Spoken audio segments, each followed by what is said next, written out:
Welcome to this webinar. It's the last webinar of this series on new books in aviation and management and economics. And our speaker today is David Starkie, and I guess I don't need to spend much time on introducing him. He has been inspiring aviation researchers for a very long time, and also has been very much contributing to the policy debate in aviation. And so it's a pleasure to have David here as a speaker today. He's presenting his new book. And as we had a short discussion before, as I found out, or he shared with me, the first book he published was in 1969. And on transport and industry, but he's not only interested in transport, for instance, but he's also publishing or doing some studies on real estate markets. So he has a pretty broad interest in different all kinds of economic aspects of the world, basically. So that's great. This webinar is a little bit different from the previous ones, and the reason is that the internet connection is David is not so good. So what he did is actually he recorded his presentation. So what we're gonna do is we will play the recording, and then we will but since this is a live, he's here, right?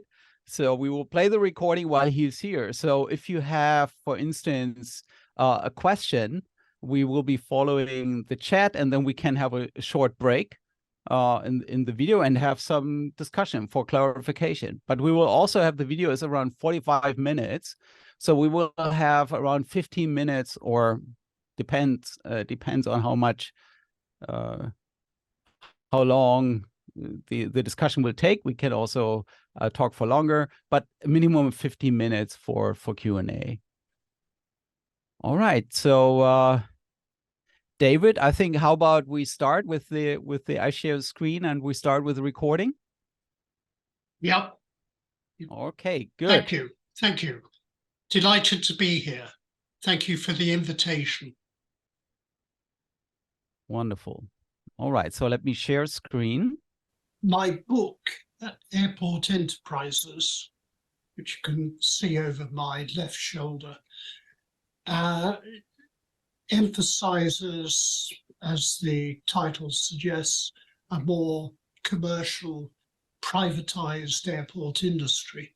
This is in contrast to most books on airport economics, which approach it from a public utility perspective. And I don't go down that route. In the preface to the book incidentally is 13 chapters at 241 pages. There is a preface as well. And in the preface, the preface incidentally summarizes each chapter in the book, provides a useful overall summary. But in that preface, importantly, I point out that there is I think, a major problem with a welfare economics approach, which underpins the public enterprise economics. And that is the fact that you're dealing here with an international global industry. And in that context, you have a situation, or can have a situation, where the optimal level of investment, or in a short run context, the optimal pricing position, means that, or implies, public subsidy, and thus public taxation. So you have a situation where the taxpayers of one jurisdiction can be paying for the improvement in the consumer surplus of residents of other countries. Equally, they could be enhancing the producer surplus of airlines which are registered elsewhere. So what you're doing with that welfare approach is basically showing a willingness to be very altruistic, to be very charitable. In fact, you might think of this as a form of foreign aid even. So there is, I think, an important question mark over the use of welfare economics in the context of airports and indeed aviation generally. So that is one reason I give, not the only reason, for focusing more on the airport as an enterprise, as a private sector business. And private sector airports are the norm in the United Kingdom. And I'm using to set out my stall, as it were, in the initial chapter of the book, the first chapter, which is called Platforms, Airports as Business Platforms. I'm using UK data for that purpose. The UK Civil Aviation Authority has a very good database on operational statistics for UK airports, not so much on financial data. Being commercial entities, it's very difficult to get financial data because of confidentiality reasons or other reasons. But the operational statistics are very good on UK airports. And I'm using UK airport data to set out the general picture in the first chapter of the book. And as I say, it's called, that first chapter, Airports as Business Enterprises. And I'm making, I think, two basic points in that first chapter of the book. First of all, that airports are multi-product enterprises. They have multiple outputs. Because we are tending to use regular public transport flights, RPT, scheduled airlines, as consumers ourselves, we tend to think of airports, or in the past, have thought very much of airports as all about passengers on scheduled flights. Dig a little bit deeper and you find that airports have multiple outputs, some of which, or many of which, do not involve passengers flying on scheduled services. And in the first chapter of the book, I start off with those types of outputs because I want to switch the focus, initially at least, from RPT flights onto these other basic forms of output. For example, we tend to forget about how important to many airports air taxi services are, or in the posh end of that market, the corporate jet. And many airports have their own separate terminals, apart from a passenger terminal for scheduled airlines. They have their own separate terminals for business travelers using air taxis or corporate jets. And it can be big business at certain airports. There are two airports close to London, which are the most important in Europe in terms of corporate jet activity. And they have no scheduled flights at all, but they're profitable commercial businesses.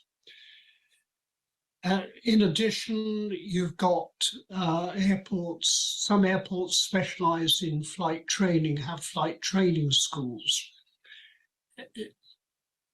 Other airports specialize in freight cargo, as distinct from belly hold freight in scheduled airline services.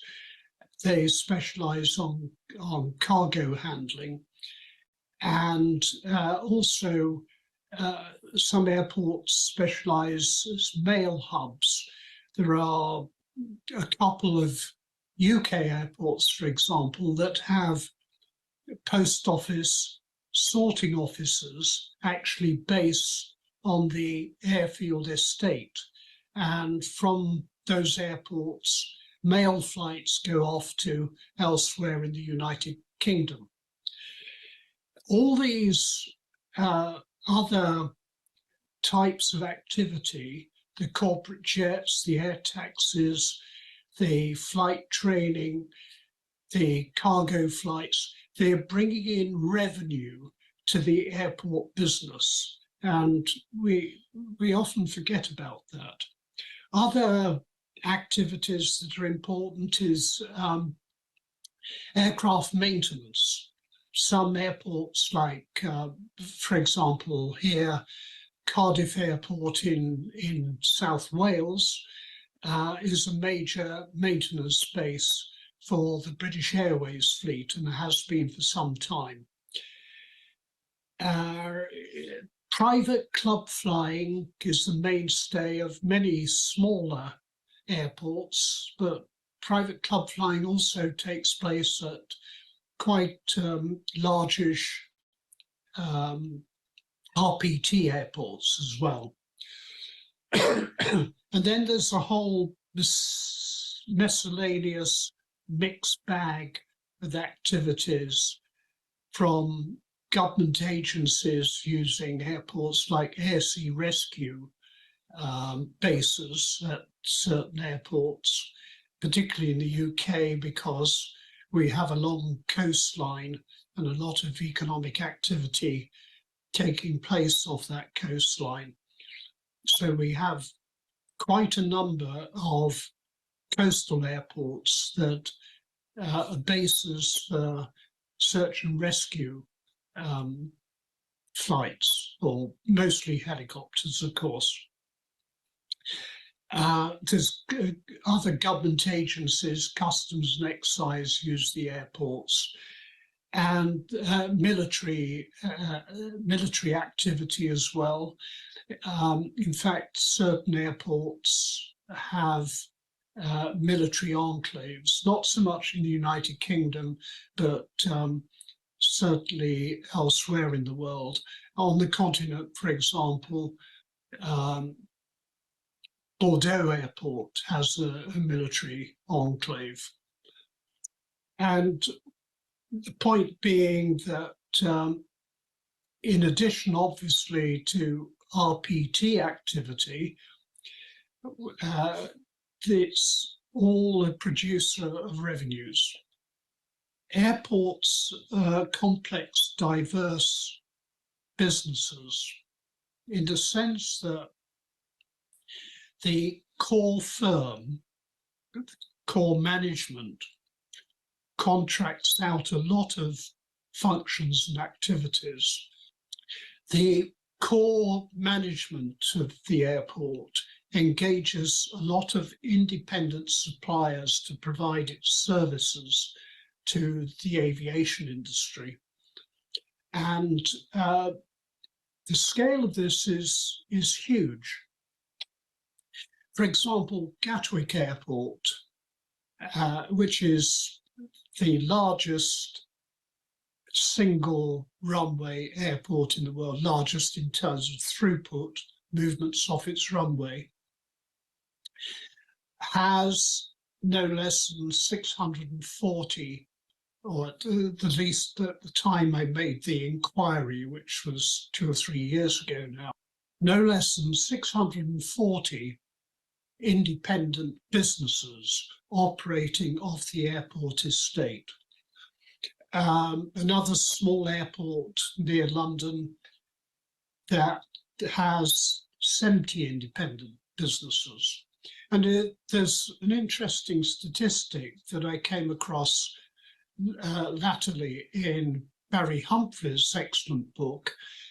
Right at the beginning, he uses some statistics there that indicate that independent employees on airfields outnumber the airport's firm employees by no less than 8 to 1, globally, that is.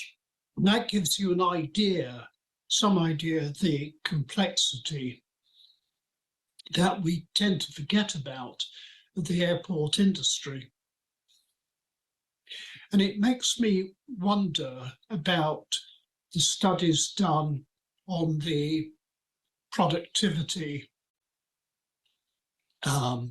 aspects of airports, of whether the analyst is always including all these independent providers of services. It does raise, I think, an important question mark there. That leads me on to the second chapter of the book, which is looking at the consequences of this complex organizational system that we have for airports, and raises the issue of transaction costs, because it's very interesting that airports are able, the airport firm, the core management is able to coordinate all these independent businesses. And in this second chapter, I've used a database, quite a well-known database. It's focused on airports that have RPT flights, and it looks at 19 different functions, most of them involving RPT activity. And I was able to get the data for 16 UK airports over a 10-year period from 2007-8 through to 10 years forward to 17-18, to look at both the magnitude of the contracting out and the changes that have taken place over that 10-year period. At the start of the 10-year period in 2007-8, which was at the peak of aviation activity just prior to the financial crisis, about just under 50% of the 19 different activities or functions on the RPT side of the airport were contracted out to independent suppliers. Over that 10-year period, that proportion fell to just a little less than 40%. In other words, activities were being taken in-house. In one particular case, an airport had been taken back into the public sector. It had been nationalised. And one of the first actions of the new public sector management was to take most of its functions back in-house. And I examine in a short section the consequences of that and whether it had been more efficient. But the bottom line of this chapter is to find that there's no consistent pattern to contracting out. It's not apparent that larger airports contract out more than smaller airports, or vice versa. And the basic point is that transaction costs do not appear to loom large in this particular sector. The third chapter of the book deals with two-sided markets and two-sided market theory. And this is a somewhat complex argument that there are externalities flowing across the airport platform. We can think of the airport as being a platform for economic activity. And there are economic externalities flowing across that platform. And the last few years, it's become, I wouldn't say customary, but some have viewed the externalities as flowing one way only. That is to say, they've flown from the airline side across to the concession side. The more deeper the airline services at an airport, the more scope there is, or the bigger the network served, the greater the traffic passing through the airport. And this provides custom for retail concessions on in the terminal, or for money exchange, or for car rental services, and so on and so forth. In this chapter 3, I try and broaden this perspective. I use a different lens for viewing the externalities. I see the airport as a provider of content to customers. And I argue that the externalities actually flow two ways across the platform, not only from airlines to concessionaires and so on, but equally from concessionaires to airlines. And this is because I argue that the quantity of concessionary services, not just the price of them, but the quantity and quality of those concessionary services, attract airlines into that airport. And I provide some evidence of that in my chapter. Now you might say, okay, so what? There's a very important implication of the externality flows, and that is that the airport uses the revenues that come from the concession side of the business, particularly in the UK and in Europe at least. I think Hakim has a different point of view on this.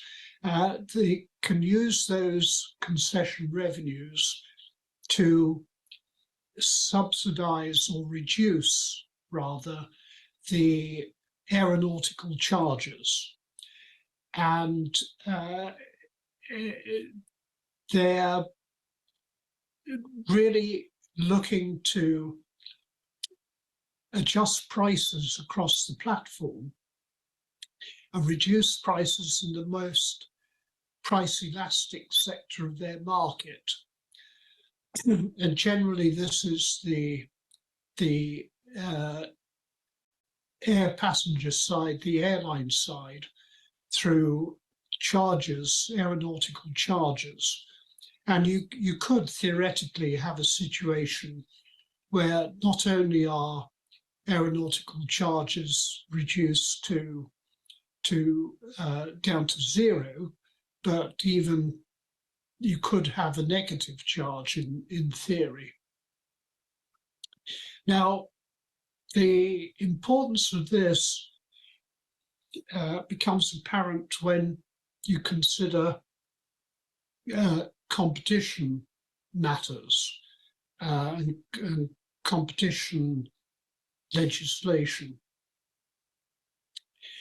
because the fact it is possible to have aeronautical charges, efficient aeronautical charges, at less than marginal cost or below marginal cost, means that the norms of neoclassical economics is challenged in that respect.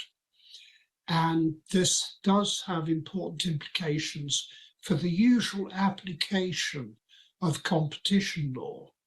And that is the importance here of, or one of the important consequences of two-sided markets in the aviation field. The chapter 4, following on from that, I should, I come back to the point in a moment.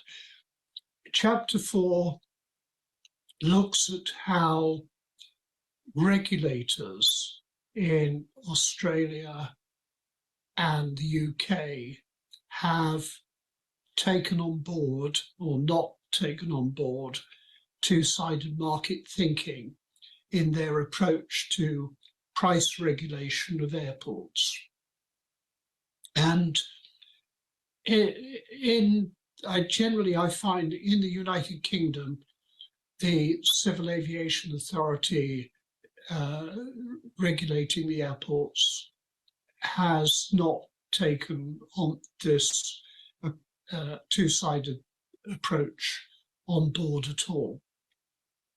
In fact, in the 2012 price settlement, the CAA at that time were quite dismissive of the idea.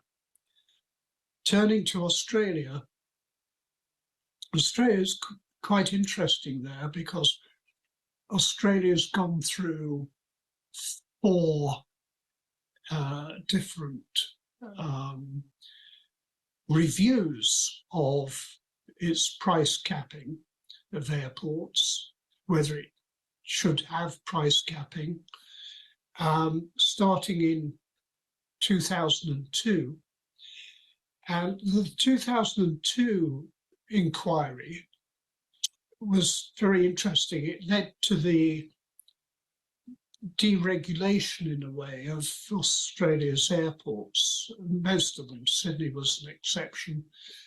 It removed the price capping from the Australian airports, except for Sydney at that time.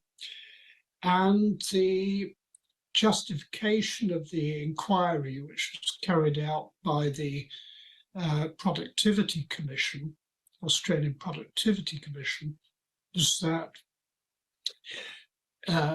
airports exhibited this two-sidedness, and therefore the airport firm had an incentive to keep down its aeronautical charges, if not reduce them, because of the benefits this provided on the concession side of the airport firm.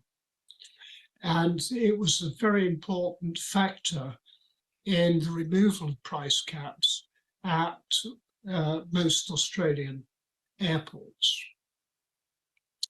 The reviews that followed subsequently, and the last one I think was 2019, it didn't place that much emphasis on two-sided market approaches.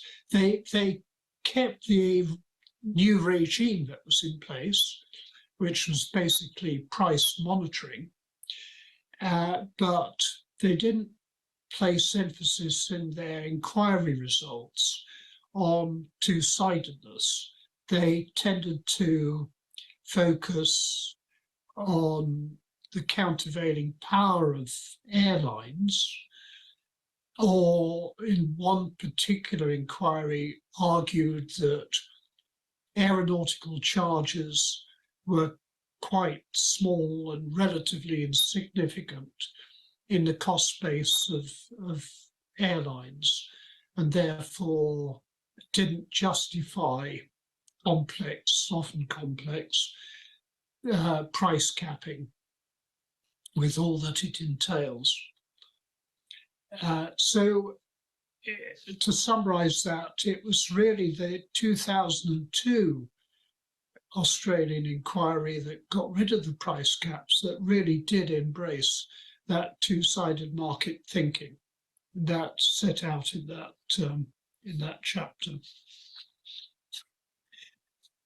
Chapter 5, I think probably a very controversial chapter because it challenges orthodoxy. The conventional view here is that airport investment is lumpy, very lumpy in the eyes of many. And because it's very lumpy investments in the long term, it's subject to economies of scale. And because there are economies of scale, judged to have market power. And therefore, it is judged to need regulation. Incidentally, just as an aside here, I've always found this a little strange insofar as, for example, competition law in the United Kingdom and in Europe doesn't see monopolies as such as illegal. It isn't having market power that's illegal, because I'm tempted to say that nearly all economic activity, to a greater or lesser degree, has some market power. What is illegal is abuse of that market power. But with airports, we've tended to get into a frame of mind where we leap from having assumed or determined that an airport has market power to jumping to the conclusion that therefore it must be regulated. Anyhow, the point of this chapter 5 in the book, which is called the production functions,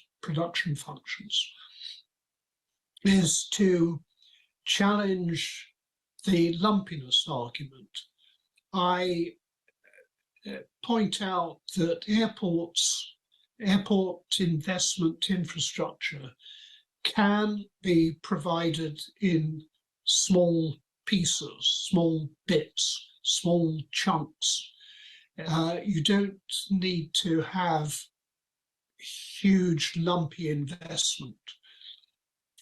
Even with the runway, I illustrate that across the RPT airports in the United Kingdom, the runways come in a whole variety of lengths and widths for that matter.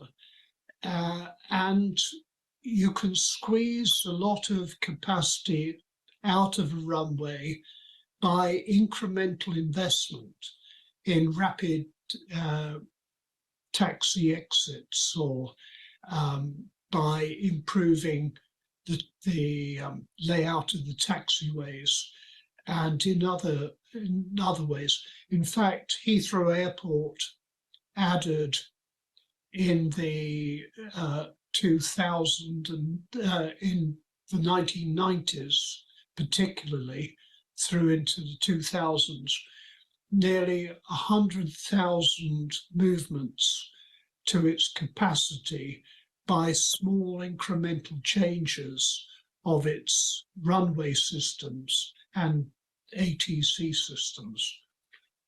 So in the chapter, I go to quite some length at illustrating or pointing out the opportunities for incrementalism in growing airports. And remember that typically airport investment is going into providing for expanding an existing airport.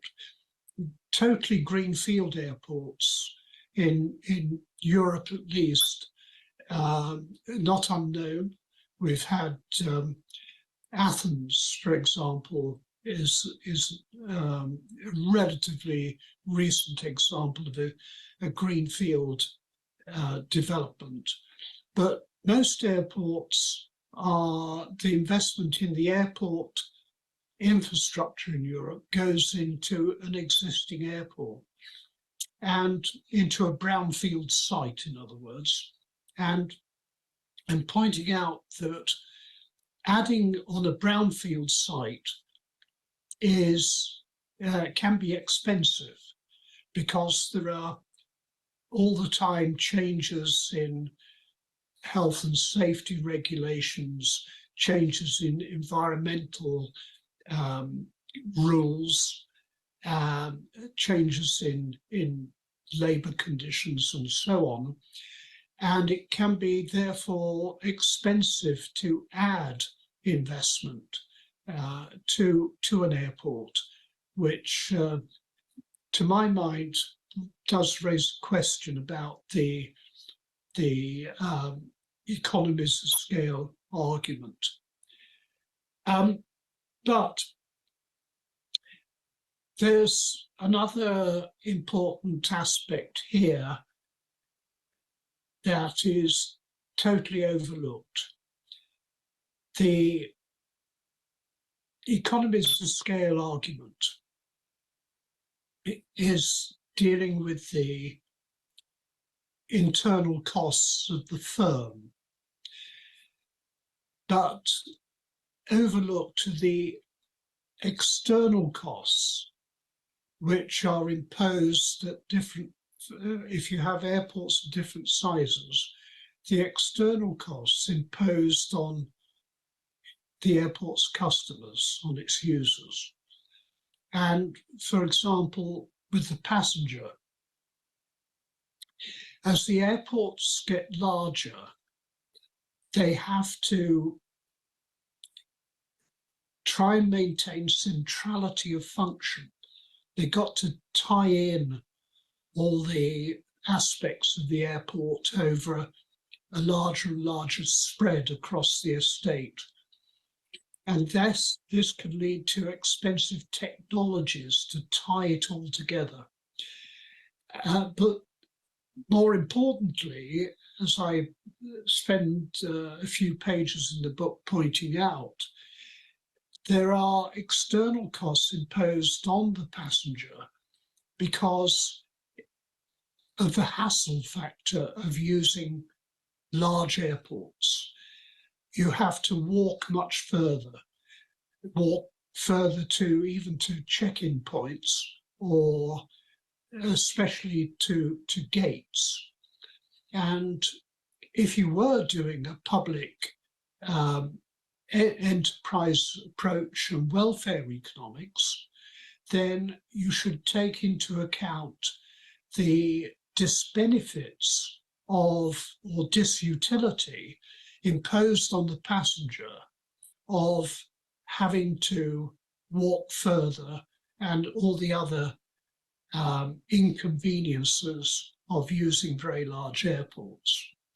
And I argue that this provides an opportunity for the smaller airport to compete with the larger one, so that even if there were internal economies of scale, taking account of the disutility imposed on the customer, then the smaller airport still has the opportunity to compete.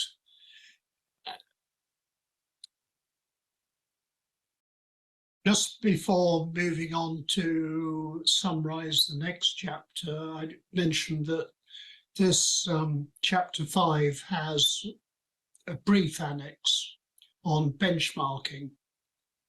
My conclusion is rather similar to that expressed by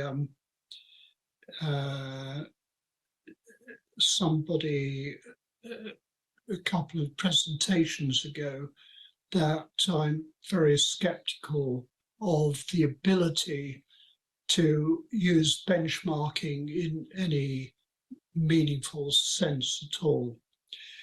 But leading on from what I've just said about the core of chapter 5, the production function, the chapter 6 deals with entry and exit into the market.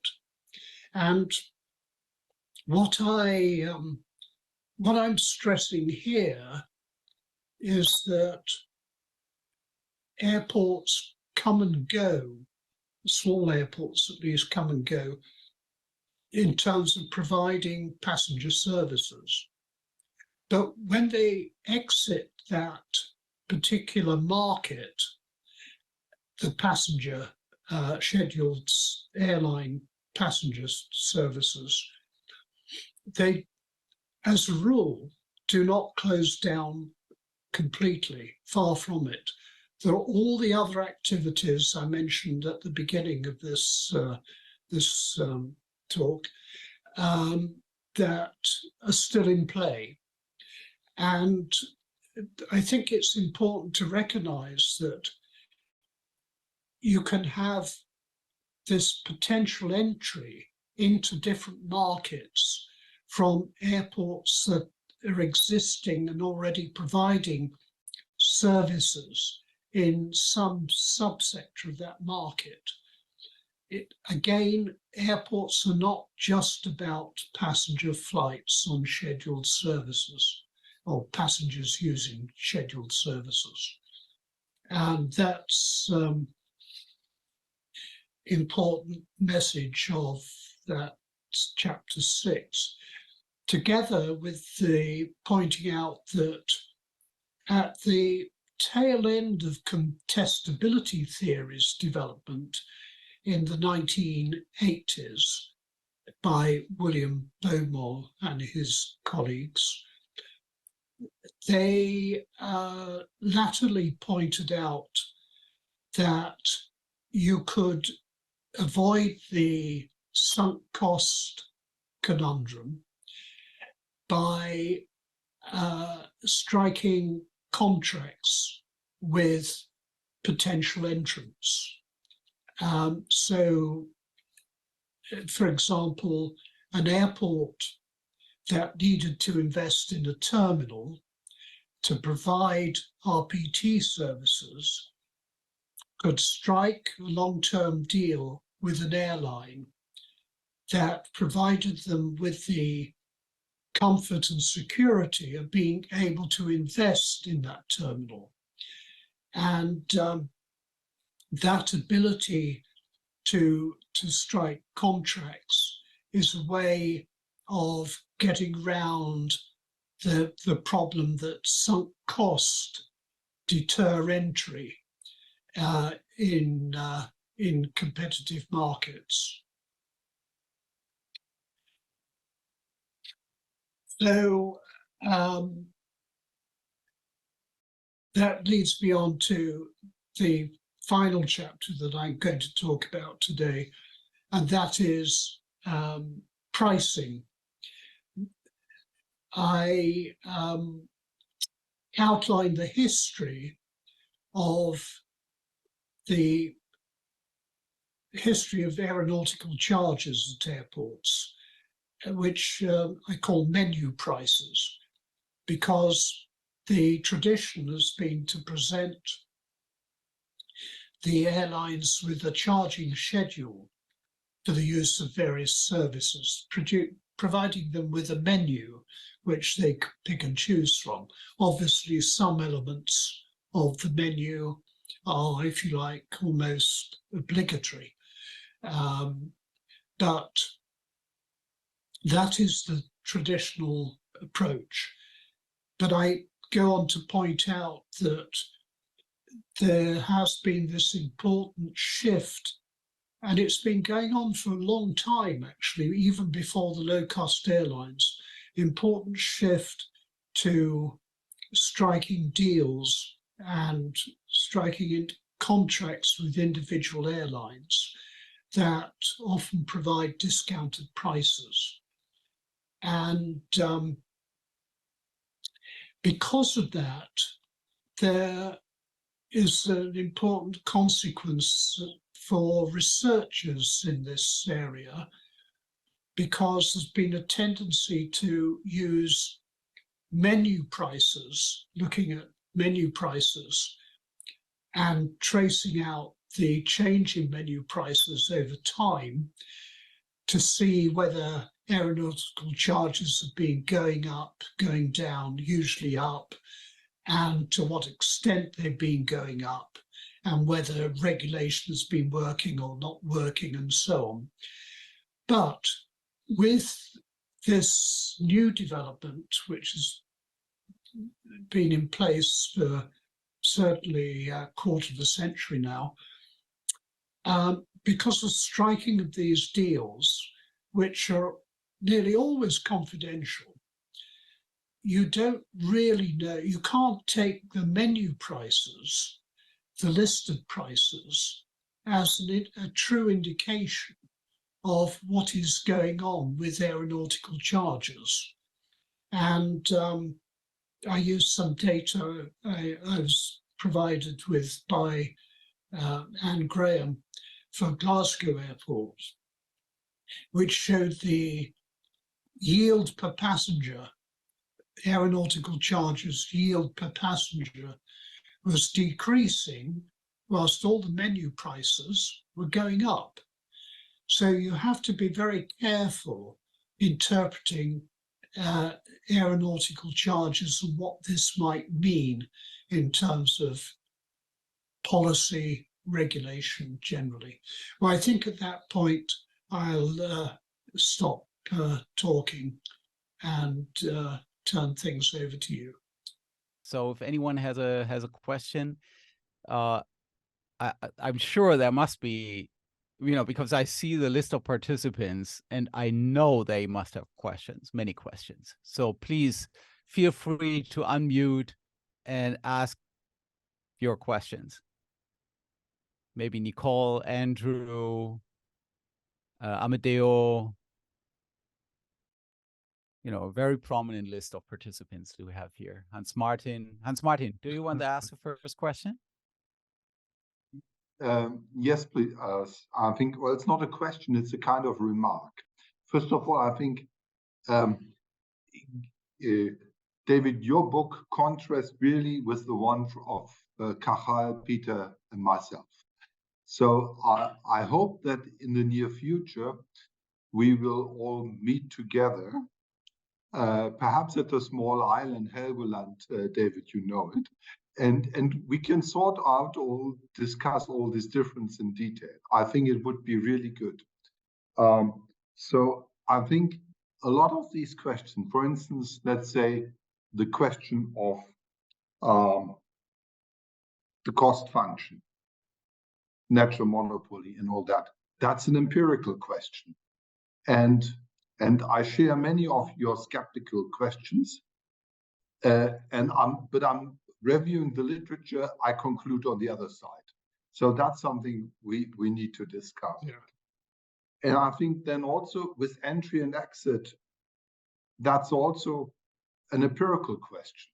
where do we have entry and exit? And then also the question, what is the impact on charges of the incumbent airports and how do they react and all that? And that's also something, well, there's not much literature. And I hope that that with a group, we hope to produce some literature and then we can discuss it. And perhaps the last one with discounts and airport charges, exactly, there isn't much literature on charges, and that's something which we are looking at. And I think you raised really important questions, and they need to be answered. And I hope that we get further there. And it's a bit surprising for someone who thinks that economists have settled ideas or fixed or know how things are, that there's so much, well, things which we don't know. So that's my comment, but you might respond. Right. I'd look forward to having a debate on all this because, yes, I think my book generally tends to go against a lot of conventional argument, or what I consider conventional argument, conventional views. And the pricing issue. The pricing issue is very difficult to pin down because a lot of the information isn't there. And you can, as I suggested in the talk, you can easily get sidetracked almost by looking at the published charges. And there's an awful lot going in behind the scenes in terms of negotiation between the airline and airport on charges. It, to some extent, was considered almost illegal to do this in days gone by, but it does go on, and it does muddy the waters in terms of what prices the airlines are actually paying at airports to use those facilities. So it's a tricky area. But I look forward to debating that and other issues in the future.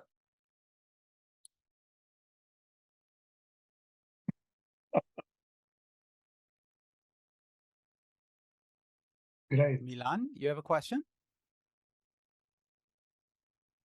Yes, I wrote the question. This is, in my opinion, actually an excellent confrontation of different opinions, an excellent approach to confront different opinions from experienced academics. But my point is where the practice lies, where is that, and how these different opinions fit with the practice in all these just mentioned things. But anyway, I appreciate that sooner or later there will be coming to the common conclusions about the issues addressed in this book. Anyway, I very much appreciate these challenging opinions, which are quite different than the opinions which have been common for some time in the academic sphere. Thank you. Thank you, Milan. Any other questions, comments? Have you, David, have you commented on the expansion of London Heathrow? I'm not sure. I don't. Yes, I do in the final chapter, which I call the antithesis of enterprise, because it was an example of state intervention that has arguably got the decision incorrect. And there is a curious case of a revision to the study group's results that was published in 2018 that shows the net present value of different schemes. And when you look closely at that revision, Gatwick Airport, that lost out to Heathrow in terms of the selection of the additional runway, Gatwick lost out. But when you look at these recalculations, there's a very strong case that Gatwick should have had the second runway in Gatwick's case, third runway in the case of Heathrow. The interesting postscript to this is that Gatwick has decided to go ahead in any case and seek to modify, and this comes back to my point about incrementalism in investment. It's seeking to modify an existing taxiway and turn it into a runway that can be used alongside the existing runway, and is proposing to do this, seeking permission to do this. I think if I can add, it will be very difficult because of the safety reasons and common practice in airport planning. Gatwick Airport is at its saturation, about 40 million passengers, 250 operations, and this is at saturation. The question is how to, and that I think London Heathrow case, I also been busy with in some way some time ago with that. It's very, very interesting case to just address all the issues you have tried to put or you have put in your book. That means this ambiguity, where are the constraints of airport growth? Should some airports be constrained in their growth? Like, for example, Heathrow also come to some kind of saturation. Also, for example, Gatwick is there and is the school example of saturated airport. So shall we leave these airports to operate as they, or make the decision for them to grow? So maybe your thoughts about that would be very valuable in addition to what you already mentioned in your book. Well, on the point about Heathrow, and it is a point I mentioned in the book, I think there is scope there for approaching the third runway issue. The problem with the third runway, the way it's been designed and its positioning, means that it has to be stretched over the top of probably the busiest section of motorway or autobahn in the United Kingdom. And this is quite a construction challenge, and it adds considerably to the expense of that particular scheme. And I think there are ways to ease the problem there by doing things in stages. And this is, again, something I mentioned in the chapter to my book. So there are, I think, options that haven't been looked at that ought to be. I think Kachel had a question. Is that because you're unmuted? I thought that maybe Kachel, do you have a question? Yes, I have a question. Now, for some reason, my screen won't show, but I suppose that's a plus. So my question for David, was, there was a rather interesting discussion on benchmarking, certainly a few weeks ago. But I was wondering, what is your particular reason for being skeptical about benchmarking, David? Because that could be different to matters already raised. Yes, it basically is similar to the points made by Daryl Bigger at the time, that I feel it's very difficult to get all the information you need to make truly comparable comparisons, particularly at an airport level. I think I did suggest a couple of weeks ago that maybe there was more scope for benchmarking if you disaggregate the situation, if you use benchmarking to look at different functions at different airports.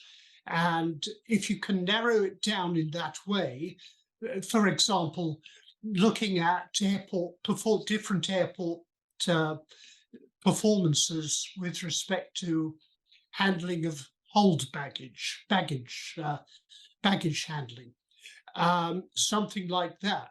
But when it comes to comparing the airport across the board, I think it's very difficult to control for motivation of the management, to control for regulatory constraints at some airports and not at others, and so on.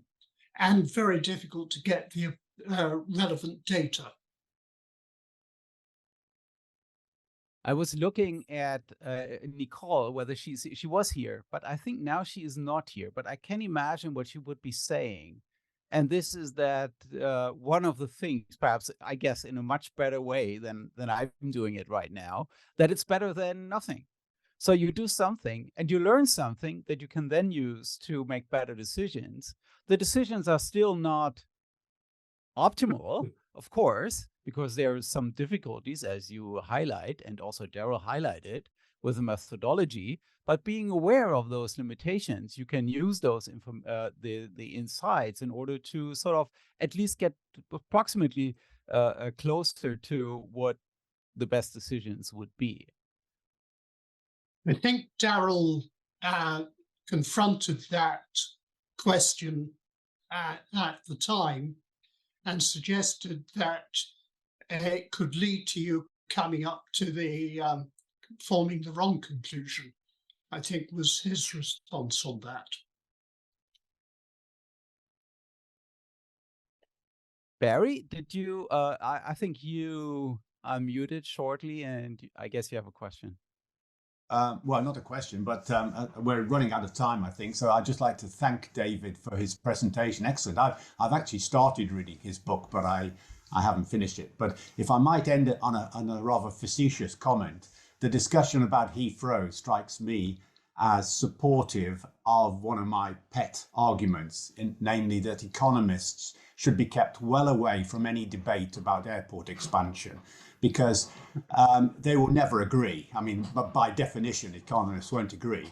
And when you're faced with a position that we have in the UK, where we're in desperate need of additional capacity, it really doesn't matter whether it's the first, second, or third best choice from an economic point of view, so long as the capacity is provided. So that was my only comment. But thank you, David, for an excellent presentation. Thank you, Barry. So, David, so are there other questions? I mean, we can, it's 9:06, so we're a little bit over time, but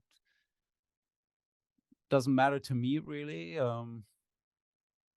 So if there are some others having some questions, so please, how about David? Do you have a question? Good morning, everybody. Good morning from Winnipeg, Canada. Mr. Starkie, thank you very much for an excellent presentation and an excellent book, by the way, just absolutely fantastic.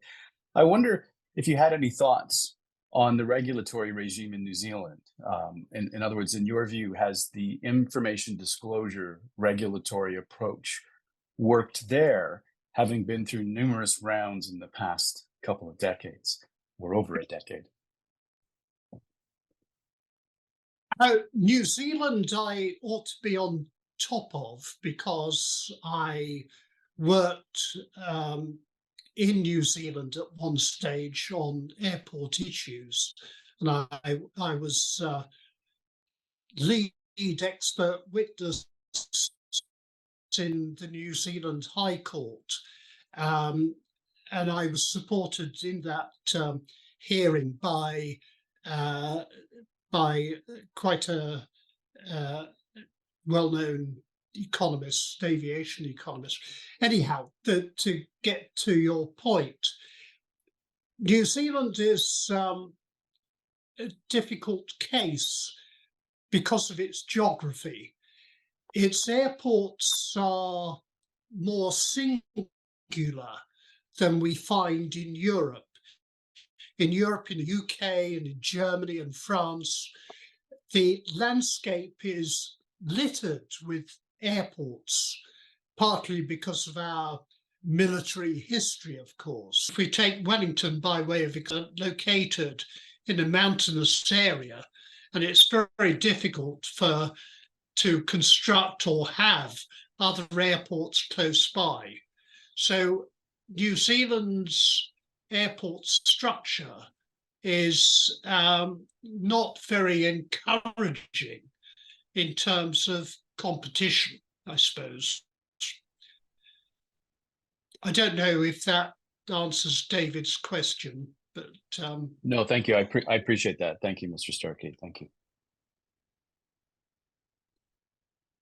All right. So I think David, thank you very much again for this presentation. I think all the webinars have been recorded, as you have seen in the emails, and they are available on YouTube. So you can watch them, you can share them with others. Same is true for this webinar. We will also be editing it and then publishing it on YouTube. We have I think Hans Martin would want me to highlight the European Aviation Conference at the end of next week. So I know that some of you will be there. I hope that many of you will be coming. And so David, do you have some, final? Yes, well, just to say that my book's available on Amazon, but you can also, by going on to the publisher's website, that's the Regulatory Policy Institute, if you go onto their research website, you can find a discount there. I'm not sure what the discount is, but apparently it's there somewhere. But it's just to say that. Wonderful. All right. So then I think this is the end of the webinar. We will have other webinars coming. We will inform you about those in due time, and hope to see you next week in Luxembourg. So thanks again to David and everyone for participating in the discussion. Thank you and bye-bye. Many thanks, Akim. Thank you, Phil. I'm glad you're here. Great to be here. Thank you so much. Good night. Did you have a question? Kind of. Oh yeah, please go ahead. Well, because ask it. I'm David still here. David is still here. Well, look, so if we can stay in the Antipodes, David. Yeah. I was when you were talking about this point, the two parts. What is it? The two-sided market. Pricing and the way in which I suppose the aeronautical charges can be a loss leader in a sense for the airport as a platform. Yeah. I was thinking about the Sydney Airport regional ring fence, which is this arrangement where the government basically ordains that a certain number of peak period slots must be assigned to regional airlines with low capacity to pay, essentially. So presumably the profits that are earned on those valuable slots is much less or considerably less than could be the case in theory. And how that could, I suppose, from an airport business point of view, could actually be in the airport's commercial interest. And I can't really see how it could be. I mean, it's very much an exercise, I suppose, in social license from the point of view of Sydney, and from a policy point of view, you can definitely make an argument about positive externalities for regional economies in giving them access to the airport at a sort of a below par pricing. But I guess I was sort of interested in in what? Yeah, I mean, perhaps there are other cases in the world where this works in a slightly different way. I don't know. My question's not terribly well defined, but I was certainly thinking whether there is some aspect, where there is a commercial aspect to this that I may have missed. I mean, the airport obviously, they don't particularly like it. They tolerate it, and I think Melbourne and Brisbane would hate the idea of a similar regime being imposed on them. That's never happened to this point. But it does raise some somewhat sort of issues in terms of where that fits in terms of the well, certainly it's not a profit maximizing outcome. It's something they have to live with. But is there anything in it for the airport, do you think? No, not really. Incidentally, I liked your lost leader comment. It's good analogy there. I think when you come to the congested airports, incidentally, and airports like Sydney and Heathrow, the two-sided market approach doesn't work quite as well in those circumstances, because the airport, unless it has spare capacity, doesn't have the incentive to go in for lost leaders, in a manner of speaking. Right. But to get to the nub of your question, I think the issue, unfortunately, is a political one. From an economics point of view, you would not go down the route of ring fencing slots for particular hard, not an economically efficient outcome. So it's really it's an issue of politics. I can understand why it's done, fully understand why it's done, but it makes things rather difficult. No, thank you. That's yes. Actually, I can also comment on this. There is that was also almost a question I wanted to ask David.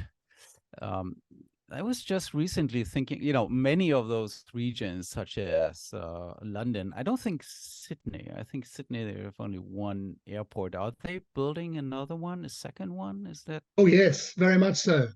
In the western edge of the city, there's a big one. Yes, it's got a code F, I think, runway, and it'll be a non-curfewed airport, unlike Sydney, is the intention, and it's due to open in 3 years' time. You see, so I think a question that I was interested in, I think it's related to your question comment, is in multiple airport regions, how is the allocation of services to the different airports, and can we just follow a laissez-faire approach, or shall we have some sort of policy intervention? Because there are interventions. I mean, airport slots can be considered an intervention because they limit traffic, right? Air movements. Then you can also, there are other policy instruments, such as in the US, they have these like perimeter rules where they say, you can't have long distance flights from certain airports.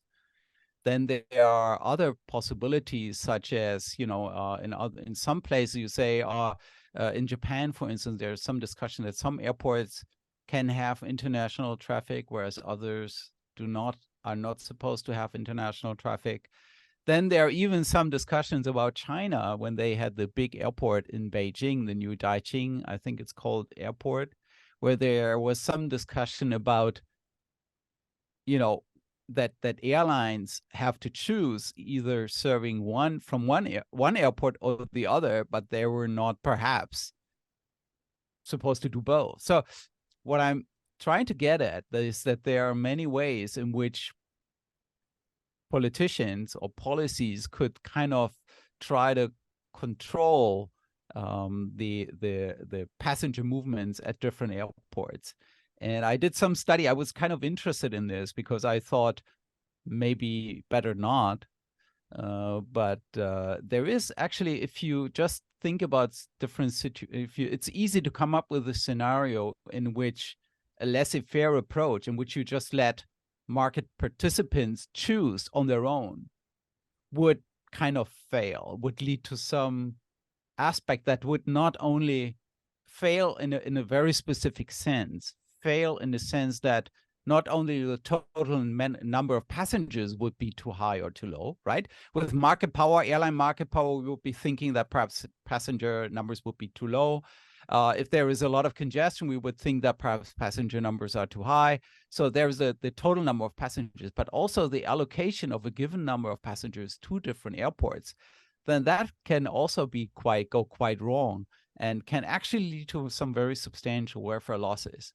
That's not saying that policy intervention would necessarily make things better, but what it sort of indicates is that, you know, if a laissez-faire approach, there is no reason really to believe that a laissez-faire approach would necessarily lead to an allocation of passengers across different airports in a multiple airport regions, which would be, from an economic point of view, optimal. So there is a case, I would say, for regulating, for managing multiple airport regions. I think this is what I would call it. If you just have the Guangzhou, our Pearl River data is another example, right? We have big airports. Now we do have a third runway in Hong Kong, and it will be, and we have, Guangzhou Airport, Shenzhen. There are lots of airports, and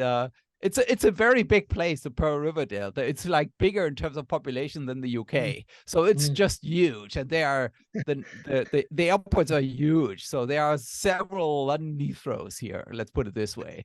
And I think, and I was just thinking, in terms of managing those regions, is there a case for managing, or should we just use competition? And I felt like the answer is not obvious. So as economists, I think I like make things complicated without necessarily offering solutions, but that's a different story.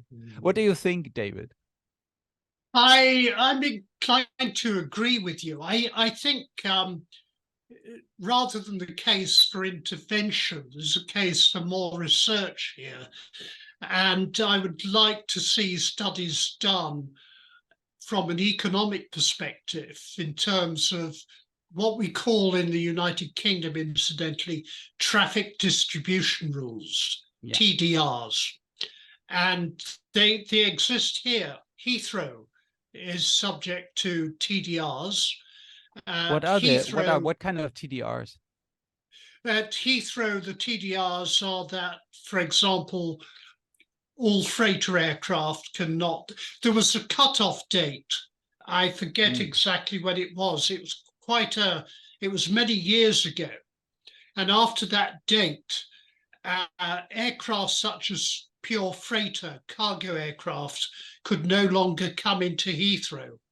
There are a few still going in that had grandfathered rights before the rule came in, but you can't put in an all cargo scheduled service into Heathrow now. Corporate jets are restricted as well.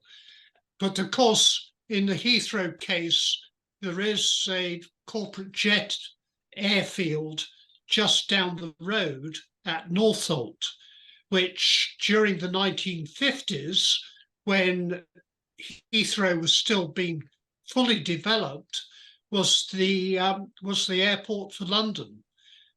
Northolt in those days. It's only about 4 miles to the north of Heathrow.